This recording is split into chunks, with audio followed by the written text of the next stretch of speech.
तो हुई अरे हुई प्रज्वलित क्रोध की आग उर्में तमकने लगी तब त्रिलोचन की त्रिउरी मस्तक किया भंग त्रिशूल तीखा कटा सर सुवन का सुनी जब की गौरी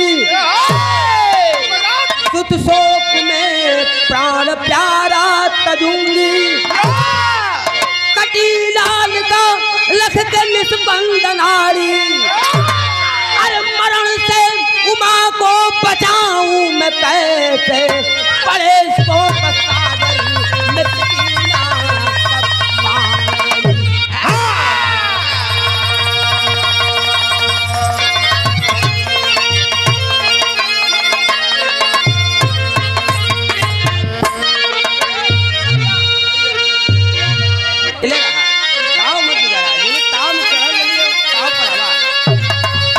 मिला हो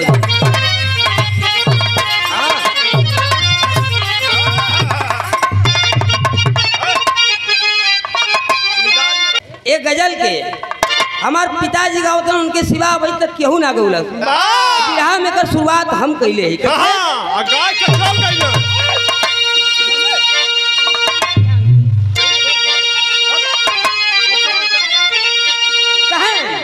अरे मैंने सुना है मैं खाने का अरे नाम बदल अरे बोतल खोल के सामने रखो जाम बदलने वाला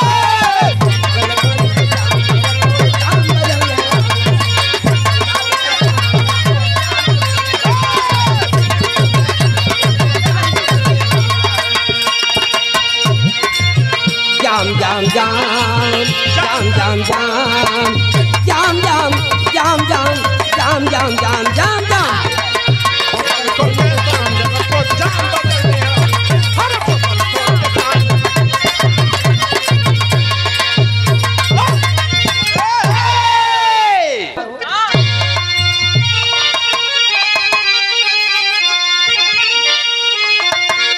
एक लाइन हमारे पिताजी बड़ा अनमोल बात कहें वो लोग गाना खाली गावे न तो दादा हमारे एक बात बतावे रुचि दिखाई तोरे जानकारी के लिए बड़ी अच्छी बात हो ग्रहण करिए ये बात की कि गाना गा देना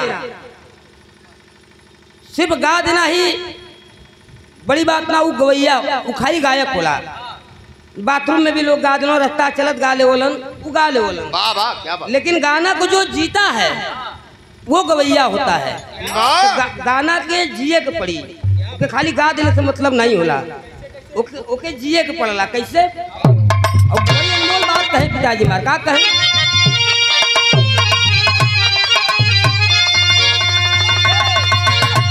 करे होगा भला न उसका जो अरे नारी पर हाथ उठाता बड़ी अनमोल बात है अरे बेटी बहन कुंवारी रह जाए घोर नरक हो जाता बेटी बहन कुंवारी रह जाए घोर नरक हो जाता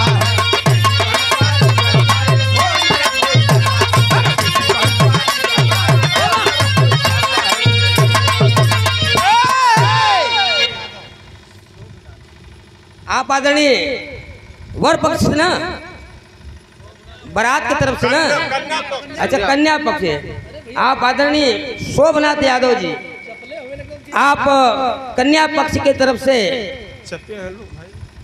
बाबूजी की तरफ से सादर 100 रुपए का आशीर्वाद प्रदान भल आदरणीय आप शोभनाथ यादव जी आपके बहुत बहुत नमन प्रणाम चरण बंदन है लेकिन क्या कहें पिताजी हो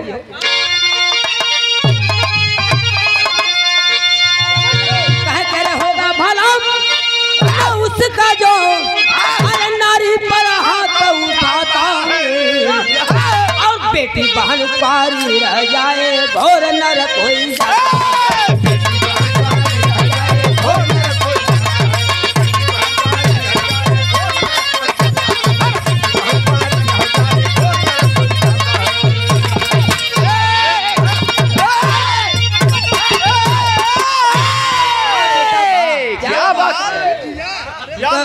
आग में घी छोड़े का काम करो तुम। अरे भाई हम तो चली कि तैसी पिछियाई लेकिन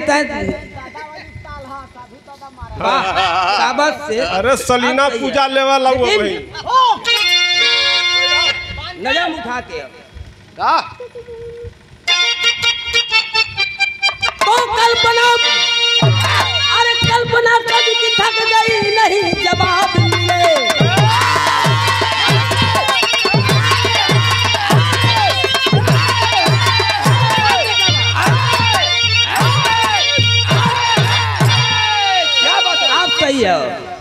अरे बिना मातृत्व के माता का नाथ खिताब में, अरे कुल घर लोग बचाता है पिता सपनों से। अरे कर्म कर्तव्य सुखी बनाता अपनों से।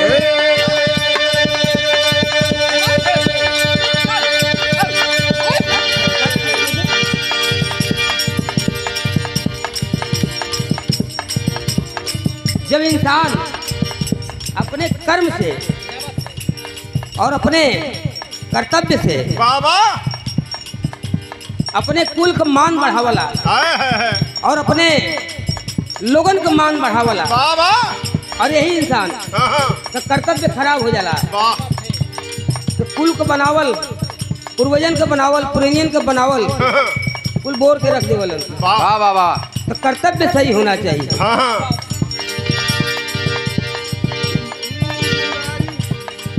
कहे नटराज से, अरे कहे नटराज से नंदी अभी जाए स्वामी। कहे नटराज से नंदी अभी जाए स्वामी। जिगर से शक्ति के संताप मिटाए स्वामी। जिगर से शक्ति के संताप मिटाए स्वामी।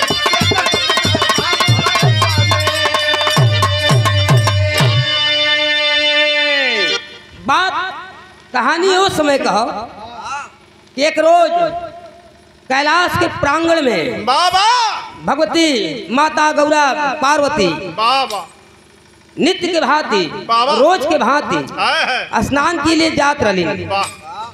तो कभी कभी आदमी के मन में होला, हम लोग भी यही कि स्नान करे जाए जाला तो थोड़ा देह रगड़ लेवल जाला। महारानी देह रगड़ ली तो शरीर में से कुछ मैल गिरल, और जो मैल गिरल तो उनके मन में भाव आ गई, ओकर आकृति बना दिली। जब आकृति बना दिली तो आदमी के मन में भाव लग यार आकृति बना दिली, तब एक जियादा वही इसके मंत्र मरले ही वो आकृति लड़का के रूप में उठ के खड़ा हो गए। और जब लड़का के रूप में उठ के खड़ा हो गए, ये कहानी ऐसा हो कि कहानी में कई भाव मिली, आखिरी के निचोड़ कर ऐसा हो। एमन एक तरफ काल और एक तरफ महाकाल, दोनों भगवान का लड़ाई है। एक तरफ काल के रूप में साक्षात यमराज, और दूसरे महाकाल के रूप में साक्षात महादेव भोलेनाथ त्रिशूलधारी। दोनों लोग के बड़ी भीषण जंग भइल। ऐसा लड़ाई सुने के न मिली, बहुत कम सुने के मिलल। और अगर अंत कैसन भल ओके आखिरी में मालूम हो जाइए। तो जब वो लड़का के रूप में खड़ा हो गए, भगवती कहली कि आज से तू हमारे बेटवा, हम तुहार मतारी, और आज से तुहार दायित्व बनत हो कि यही दरवाजे पर खड़ा होकर पहरा दिया, बिना हमारे आदेश के कोई के अंदर आवे मत दिया। और कह के स्नान के करे बजे चल गए भगवती, और लड़का वहाँ पहरा देता। और तब तक वही समय जाने का आगमन हो गए। भगवान भोलेनाथ महादेव लेके डमरू त्रिशूल डमरू डमडमावत नंग झुड़ंग चल आवत। लड़कवा कलत के है कहाँ तू के कलन के रे हई देखा हमारे ही घर में हम ही करो कथा कलन के तू के कलत के हमार छोड़ा, पहले तू बतवा तू के कलन के हम ही न भोलेनाथ थी महादेव त्रिलोकीनाथ। कलत केहू हुआ हमसे उसे मतलब ना हो, बिना माता के आदेश के अंदर जाए न दे। भोलेनाथ के त्योरी चढ़ गई, गुस्से में लाल हो गई। कलंक ही देखा काली के लवंडा हम ही के रोकत है, हमसे जबान लड़ावत है। अब क्रोध में उठा के त्रिशूल खींच के मरले हो, लड़का का गर्दन कट गए। और जब लड़का का गर्दन कटल हो, भगवान भोलेनाथ वही गुस्से में घूम के चलल हुन, जाके फिर कैलाश पर अपन आसन जमालन, ध्यान मग्न हो गइलन। और यार लड़का के जब मुड़ी कटल हो, लड़का के मुंह से माँ शब्द का आवाज निकलल हो, मुड़ी एक तरफ गिरल, धड़ एक तरफ गिरल। और जब माँ शब्द का आवाज भगवती सुन ले तब अंदर से दौड़त बाहर अलिन, जब अलिन बाहर देखते एक तरफ धड़ एक तरफ गर्दन। बड़ा वियोग में हो गई माता जानकी, माता भगवती गौरा पार्वती कि एक थे तो कैसो कैसो लड़का पैदा कैली, अब वहू का काज ने किया के मुड़ी काट के गर्दन काट के चल दिल। बड़ा वियोग में है, लेकिन तब तक वही जगह एक जगह का और आगमन हो गए। नारद जी बीड़ा बजावत सरंगी टेरत अपन नारायण नारायण नारायण करत अपन पहुँचबे किलन। कहलन कि का भयल, दिखाइए। एक जने ते लिया के पत्थरे पे बैठा देलन, कैसे अच्छा लड़का पैदा किली तो के काजनी के मुड़िए काट के चल देलन। नारद जी कहलन कि घबरा मत, केहू और का काम ना है, कहलन की कर तो बतावत हूँ, लेकिन कभी हम मतारी का भाव बतावत हूँ कैसे।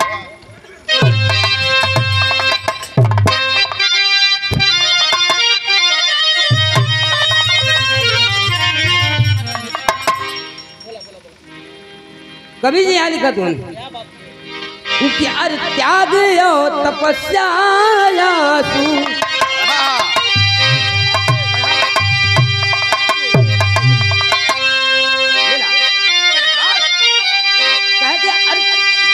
त्याग यो तपस्या अर धन बाट माई के।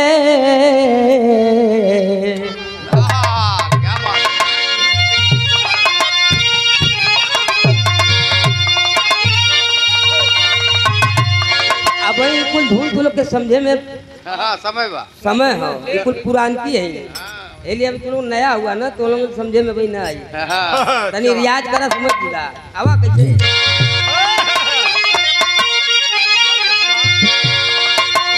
त्याग यो तपस्या तू धन बाट माई।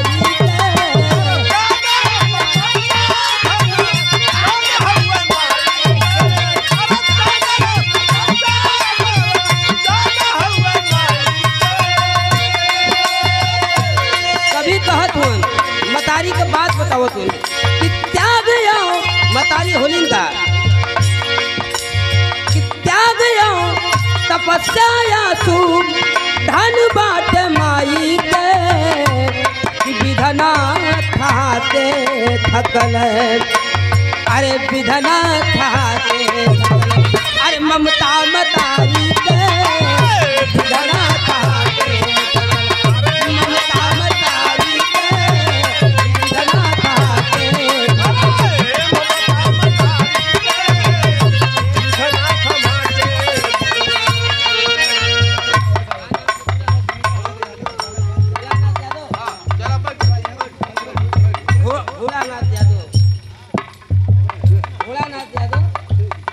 आपके तरफ से बहुत ढेर सा आशीर्वाद कलन की बंद करा।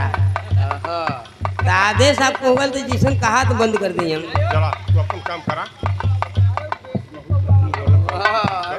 कौनो वाला रहे वाली सुई ले ले उनकर अभी हमसे लेकिन अब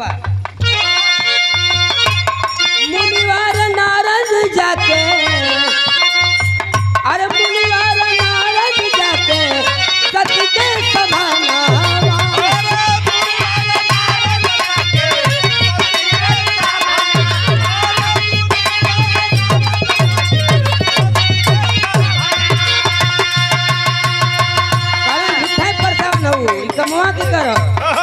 अरे चुगुला छिरी के दहल कटले पलूना, चुगुला छिरी के दहल कटले पलूना।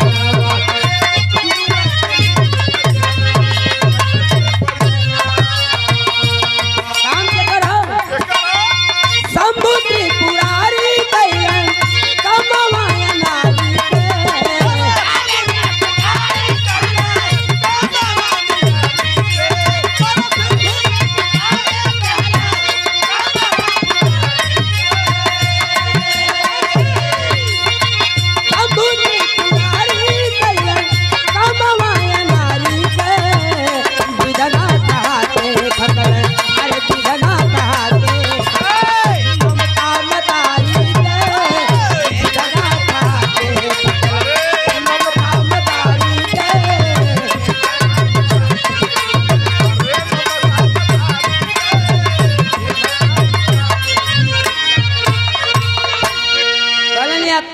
और का ना हो वह आलन कलिंग तब के कर काम होते वह आलन भोलेनाथ वह आलन आके के लड़का का गर्दन काट के चल देलन कलिंग के रे बाप एक के लिया के पत्थरे पे बैठा देलन दूसरे के लड़का पता के लिए का गर्दन काट लेलन इनसे हमार कोनो सुख देखल ना जात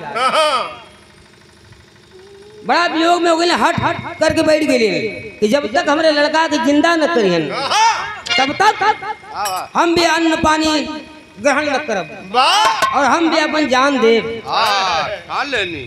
ठान ले अनशन पर बैठ गए बचा लड़कन की भगवती अनशन पर बैठ गई जब तक उनके लड़का के जिंदा न करवा तब तक वो ओकरे वियोग में अपन प्राण त्याग दिए भोलेनाथ के खबर लगल भोलेनाथ करत का हूँ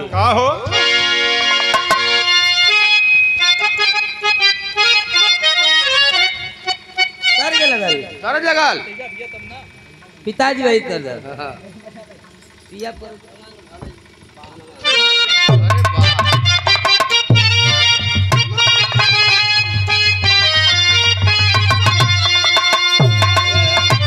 पिताजी हमारे गाँव में आई बड़ी उनका रंगबाज कर रहा वो नहीं बजे बनना बच्ची अरे पिया पर दे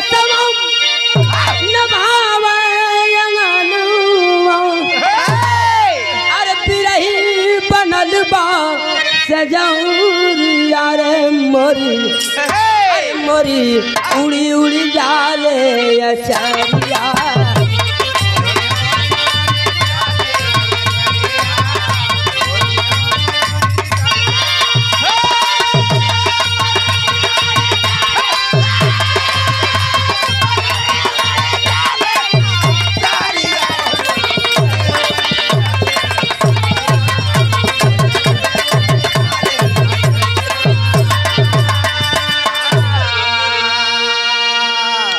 लेकिन भोलेनाथ जब देखलन कि माता एकदम हट पर बैठ गई अनशन पर बैठ गई तो बुला के यमराज का गण रहलन जय विजय के बुला के संदेश दे दिलन कि जा यमराज से कहा कि मेरे लड़का का प्राण छोड़ दें और जब जय विजय गए हुन भोलेनाथ खबर लेके यमराज की यमराज बड़ा धर्म संकट में पड़ गए क्या भी है बनल मजे का भोलेनाथ का अगर बात मानत है तो हमारे पद का गरिमा घट जाई धर्म का हानि हो जाई और भोलेनाथ का बात अगर मान जाते काट देते भोलेनाथ महाप्रलय कर दिया लेकिन तेरी कैसे लगल बाबा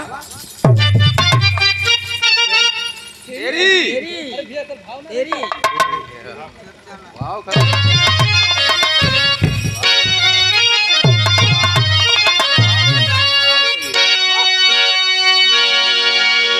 कभी यहाँ दिखत हूँ यमराज सोचत हूँ अरे मिटाई कैसे लेखनी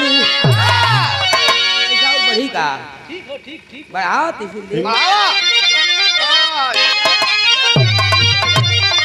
अरे मिटाई कैसे लेखनी भारी काल चक्र का मर्यादा मिट जाई अरे मिट जाई अरे मिट जाई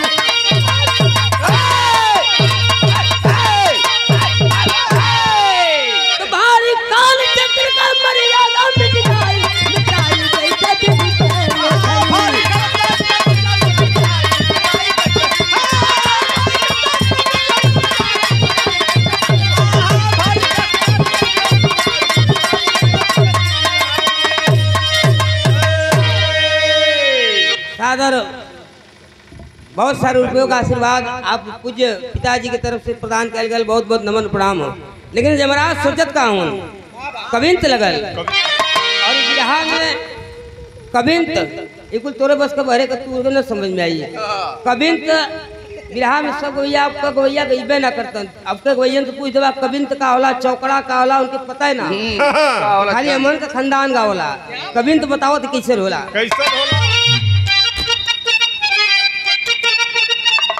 यार काहे घबरात हुआ तो सोचा यमराज काज बड़ा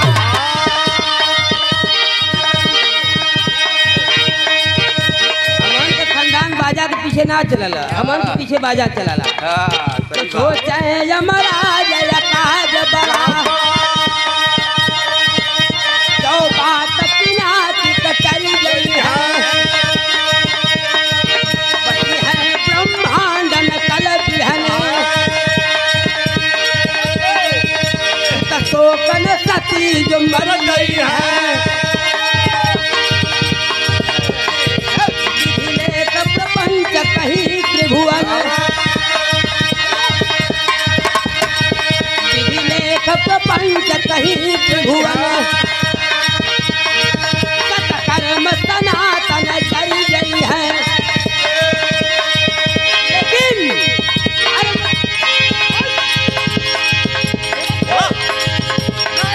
सोचे तू निमराज अरे मर्यादा धर्म के ना बिगड़ी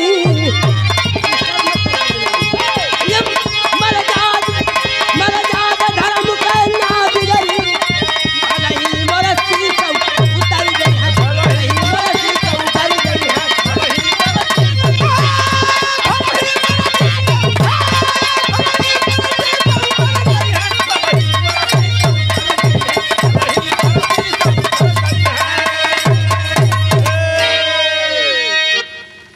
कहलन की मर्यादा धर्म के ना बिगड़ी भले ही मोर शीश उतर गई हैं अपने धर्म कहानी न दे अपने पद का गरिमा न घटे दे भले भोलेनाथ के हाथे अपन गर्दन कटावे कोई प्राण देवे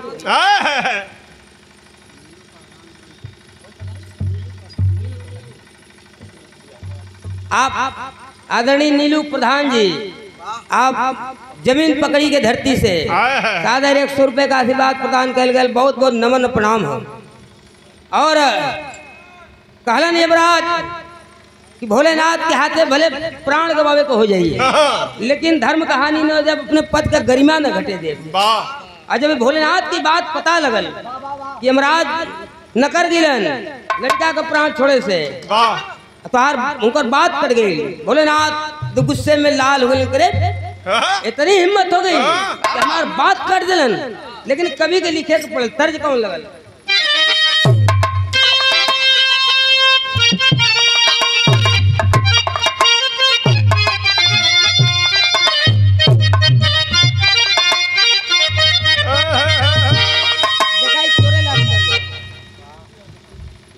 आप आदरणीय नीलू यादव प्रधान जी जमीन पकड़ी के धरती से सादर 51 रुपए का आशीर्वाद प्रदान कर बहुत बहुत नमन प्रणाम हो बड़ी पुरान तर्ज हो एकर लेकिन जवानी आज भी बरकरार है तोरे जिला वाली हो लाल मजा है भाई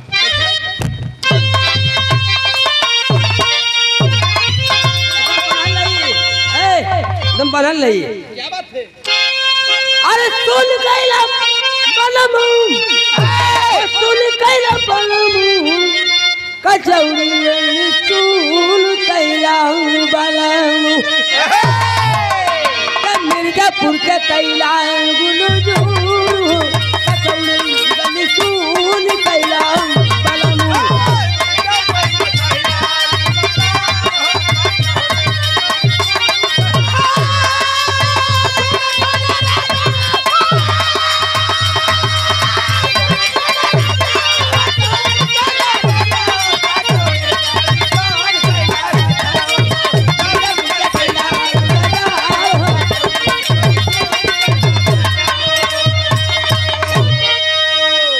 भोलेनाथ का सोचत हुआ कि जहानावा में बात कटी गई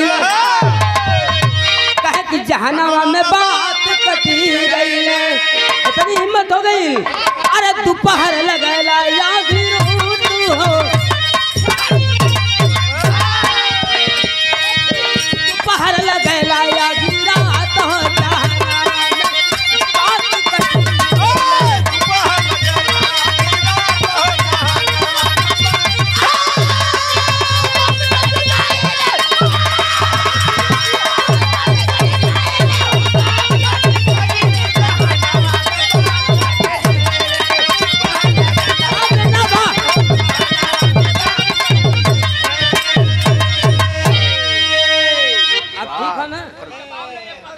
गाई ना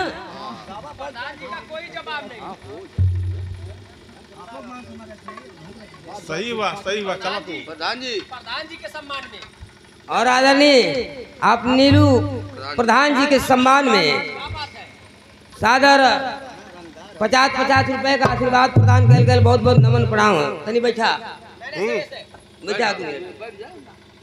तो दूत बताए बात लौट के शिवदानी से सारी सुन के क्रोधित हुए रुद्र तब तांडव की किए तैयारी जहां में बात कटी गई है अरे जुटे लागल भूतन के जमूत हो जुटे लागल भूतन के जमात हो जहां में बात कटी गई है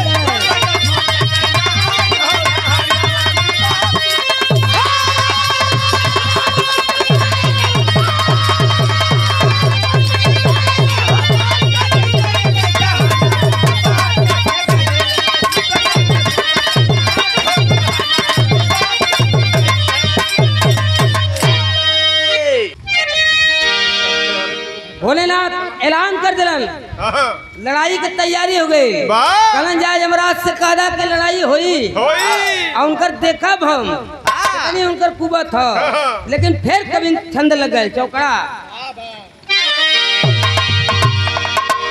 तो त्रिपुरारी के नैन सवारी झर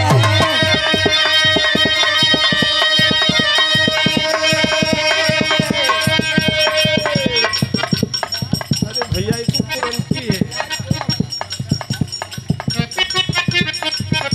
सागर 151 रुपये का आशीर्वाद आप मणिकराज विराज पेड़ा वाला आपकी तरफ से सादर 151 रुपये का आशीर्वाद प्रदान कर गए। बहुत बढ़िया, बहुत बहुत नमन प्रणाम हो। लेकिन बात सुना तो ध्यान दा, कहानी पे ध्यान दा, कहानी बहुत अच्छी है। ठीक त्रिपुरारी के नैन सवारी झर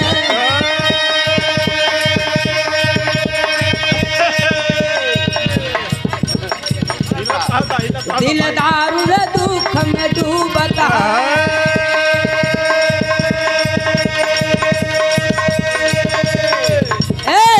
जब ज्वाला जिगर में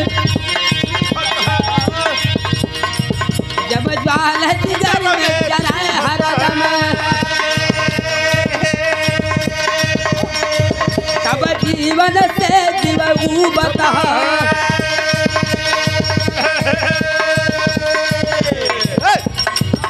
मोर मानस सरोवर गिरी गई ना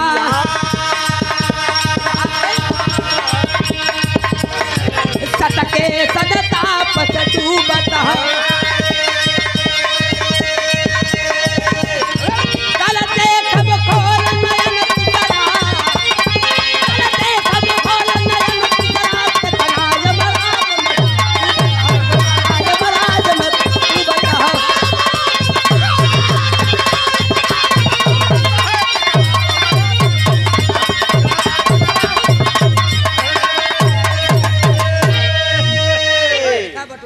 बटोरा ने छंद सवैया पनती है। तब का जानकारी है ये कारण के कल देखब खोल न है रामबीर चलो यार ताका मतवा थोड़ा रुक के अपन काम करा। कहलन कि कल देखब खोल नयन तीसरा कितना यमराज में कुबत हो। कल देख ले यमराज का हैसियत पहपट लगल लड़ाई की तैयारी हो गई। पहपट में बड़ी गंभीर बात है। कैसे कहे जरा कटी नाक नाम ना सोचत हुन कहे जरा कटी नाक नाम बिना की अब का बाकी बा आज तोड़ के रह पर विधि का की अब का बाकी बा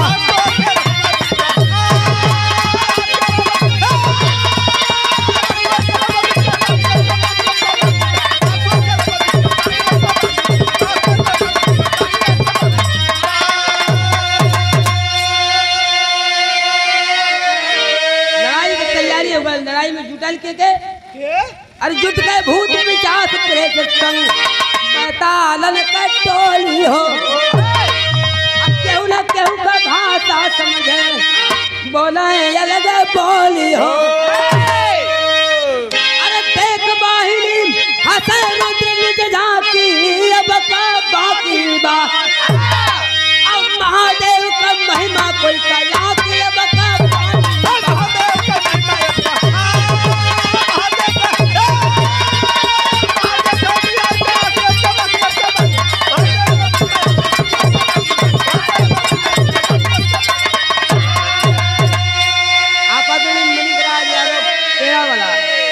से आपकी तरफ से सादर 100 रुपया का आशीर्वाद प्रदान कर गए। बहुत बहुत प्रणाम हो।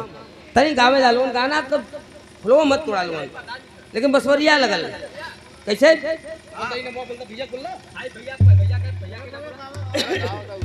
मुझे कई बात तो होती है।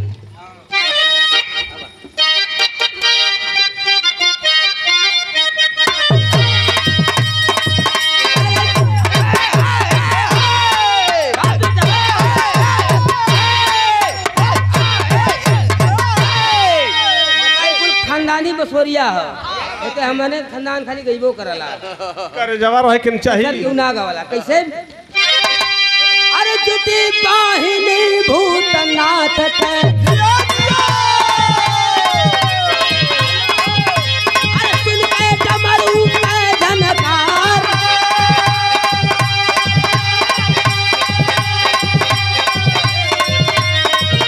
अरे परन परन के भूत भयन कर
मणिकराज विरार पेड़ा वाला आपके तरफ से शायद 100 रुपए का आशीर्वाद प्रदान कर गए। बहुत बहुत नमन प्रणाम है।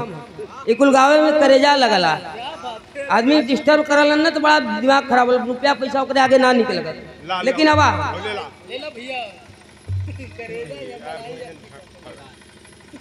और आदरणीय स्वर्गीय जयराम यादव प्रधान जी की तरफ से उनके नाम पर शायद उनके सम्मान में शायद 100 रुपए का आशीर्वाद प्रदान कर गए। प्रधान जी के बहुत बहुत नमन प्रणाम हो, चरण बंदन हो।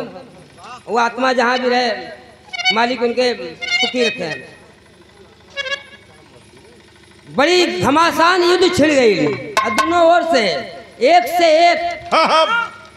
यमराज के तरफ से यमदूत चल दिलन मैदान में। भोलेनाथ के सेना में कोनो के बिना हाथ गोड़ का, कोनो के दोनों हथवे ना, कोनो के गोड़वे ना, कोनो के मुड़िए ना, कोनो के वह ना, वह मेन चीज चिन्नी हथौड़ी कुल कुल गायब। लेकिन कुल चल दिलन हम, कुल लड़त हम, बिच्छू गोजर सब चल दिलन। बड़ी घमासान युद्ध होता, लेकिन वो युद्ध का परिणाम का निकल आला लगल।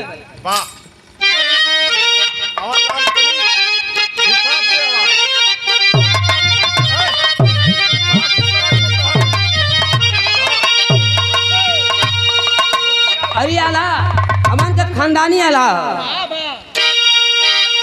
सन के बिना अरे धरती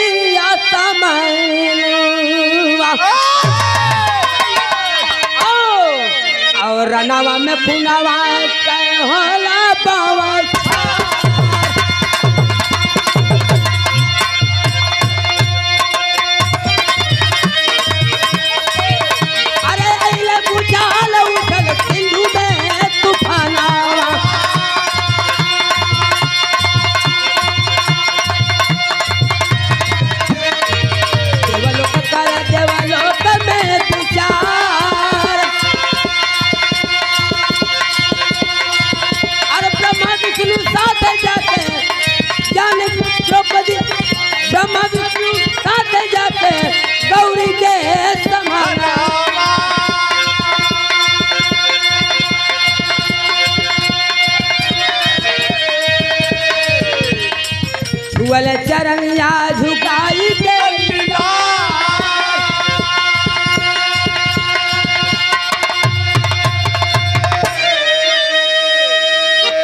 बड़ी घमासान युद्ध हो गई और युद्ध का अंत नहीं होत रहल। तब देव लोग बड़ा गंभीर हो गईलन और भागल गईलन माता गौरा पार्वती के लगे।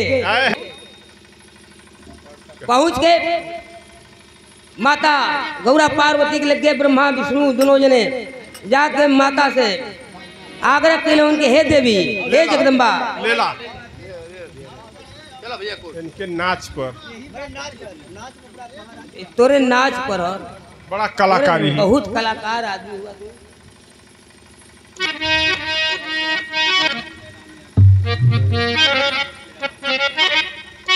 और आदरणीय मणिक यादव पेड़ा वाला आपकी तरफ से सादर 51 रुपया और स्वर्गवासी जयराम यादव जी के सम्मान में सादर 100 रुपये का पुनः आशीर्वाद प्रदान कर गए। और हमारे नाच वाले भैया की तरफ से भी बहुत आशीर्वाद मिलल। बहुत बहुत धन्यवाद।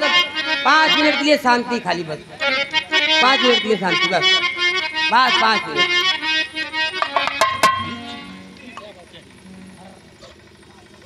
जाके ब्रह्मा विष्णु जाके माता गौरा पार्वती से आग्रह कलन के हे देवी हे जगदम्बा अबे लड़ाई के तो ही खत्म कर सकलू, तो ही खत्म बंद करा सकलू और कोई के औकात नहीं बा, शक्ति नहीं हो तो भोलेनाथ के रोक पावे।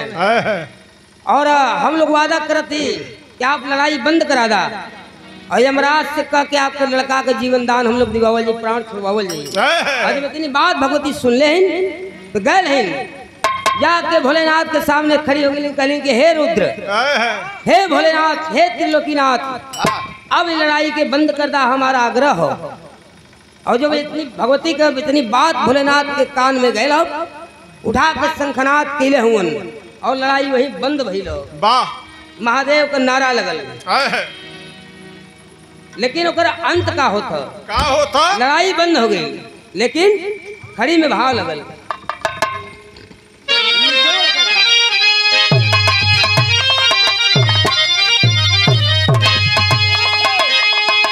लड़ाई तो बंद हो गई और वादा लोग कहले यमराज से कह के आपके लड़का का प्राण छुड़वावल जी। तब लेकिन कभी लिखत हुन खड़ी में का कहत हुन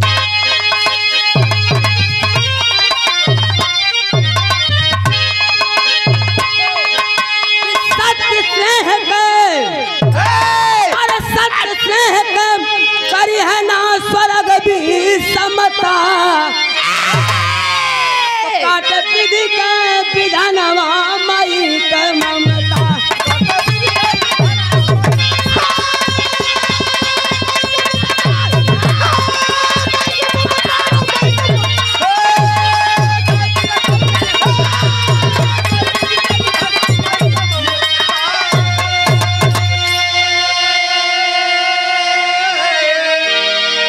काटे विधि का विधनवा माई के ममता। माई की ममता में इतनी तेज होले, इतनी ओजस्व होला कि विधि के विधान भी तर जाला मतारी के ममता के आगे। यही कवि के लिखे पड़ल।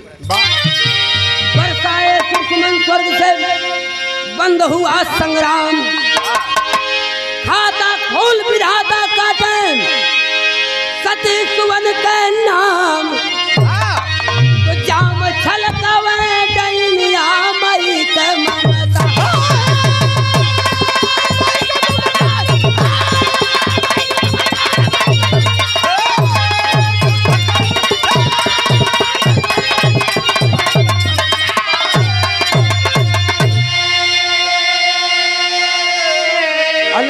बंद भेलो तो वादा के अनुसार भगवान विष्णु वीरभद्र के आदेश दिले। उनका आदेश दिले हुन पाके आ गया वीरभद्र लिया गज का शीश उतार किए तुरंत उपचार। तब तक यशस्वी कुमार तहार के जम छोड़े जीवन या माई के ममता।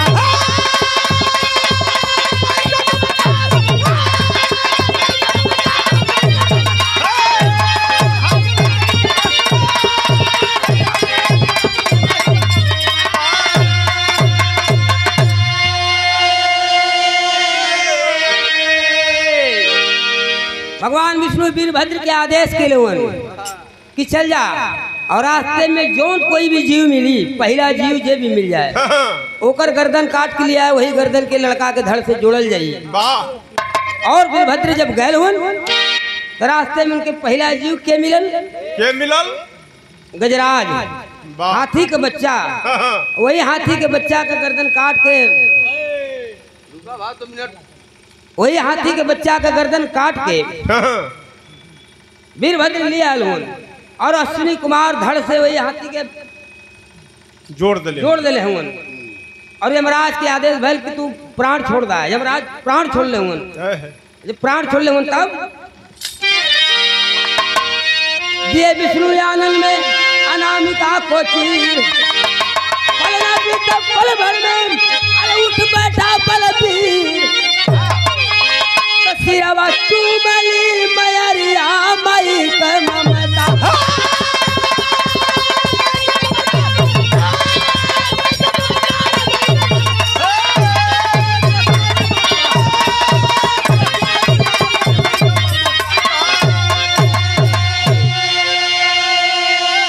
और अश्विनी कुमार जब धड़ के वो हाथी के सुन के ठीक है, वो हमारे जात बिरादरी का हो, जानत है ना, शौकीन है। तो आओ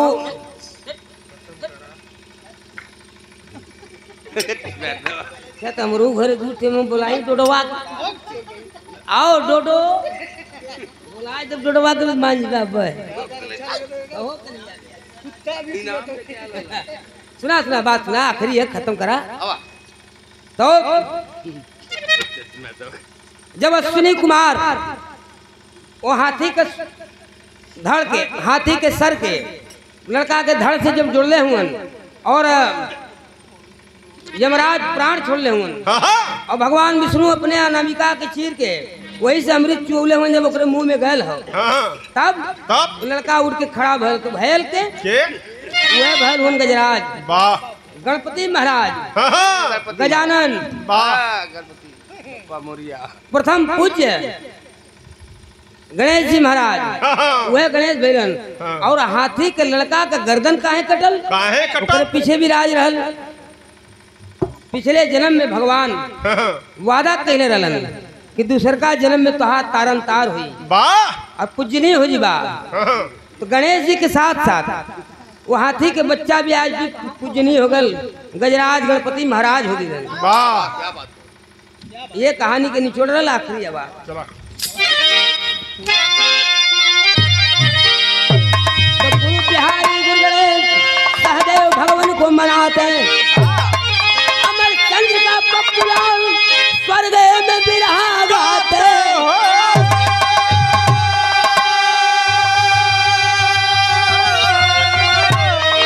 अरे मिटाई कैसे विधि के लेखनी, शारदा कवि कबीर के रक्षक शारदा माई, मिटाई कैसे विधि के लेखनी।